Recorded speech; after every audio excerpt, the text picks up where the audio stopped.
আমরা গত কয়েকদিন থেকে দেখছি যে নিয়মিত হারে প্রতিদিন ডেঙ্গু রোগীর সংখ্যা বেড়ে যাচ্ছে এবং হাসপাতালে ডেঙ্গু রোগী ভর্তি হওয়ার সংখ্যাও বেড়ে যাচ্ছে। প্রতি বছরই আমাদের দেশে ডেঙ্গু রোগের প্রাদুর্ভাব দেখা যায়। এই বৎসরও দেখা গেছে। এই বৎসর অবশ্য একটু ধীরে ধীরে ডেঙ্গু রোগীর প্রাদুর্ভাব বেড়েছে গত বছরের তুলনায়, কিন্তু এখনও ডেঙ্গু আমাদের জন্য একটি বিশাল জনস্বাস্থ্য সমস্যা।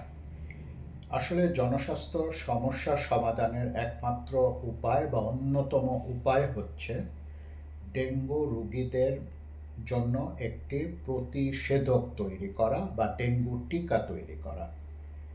বিশ্বে 1920 সাল থেকে ডেঙ্গু টিকা যাতে তৈরি হয় সে ব্যাপারে গবেষণা শুরু হয়, কিন্তু 2022 সালে এসে ডেঙ্গুর 2টি টিকা যাতে বাণিজ্যিকভাবে দেয়া যায় তার অনুমোদন দেয়া হয় এবং 2023 সাল থেকে এই টিকা 2টির উৎপাদন শুরু হয়েছে। একটির নাম ড্যানভ্যাক্সিয়া, এটি প্রথম টিকা। দ্বিতীয়টি হচ্ছে কিউডেন্টা, কেউ কেউ এইটাকে কিউডেন্টা 003ও বলেন।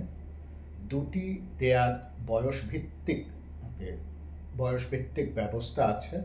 একটি দেওয়া হয় 6 থেকে 45 বছর পর্যন্ত, আবার 60 বছর পর্যন্তও দেওয়া যায়। তবে এইটি সিদ্ধান্ত নেওয়ার ক্ষমতা একটি দেশের, যে দেশের প্রতিষেধক প্রদানের ক্ষমতা যে রেগুলেটরি বডির কাছে থাকে তারা নির্ধারণ করবেন। কিউডেন্টা অ্যাকচুয়ালি শিশুদের জন্য দেয়া হয় 6 থেকে 16 বছর পর্যন্ত।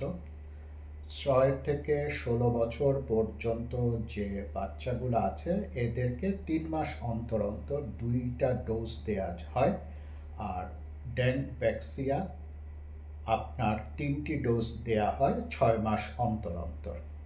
আমরা মনে করি আমাদের দেশে যে ভ্যাকসিন রেগুলেটরি অথরিটি আছে তারা একটি টিকাকে বেছে নেবেন এবং এই টিকাকে তারা জনগণের জন্য, বিশেষ করে যখন ডেঙ্গুর ট্রান্সমিশনটা বেড়ে যাবে তখন একজন যার আগে ডেঙ্গু রোগ হয়েছে সেটির প্রমাণ সাপেক্ষে তাদেরকে এই টিকাটা দেবেন এবং অতিরিক্ত মাত্রায় আক্রান্ত হওয়া থেকে যাতে ডেঙ্গু হিমোরোজিক ফিভার না করে, ডেঙ্গুর জন্য যেন মৃত্যু না হয় শিশুদের, অন্তত এই টিকার ব্যবস্থা করা উচিত বলে আমি মনে করি।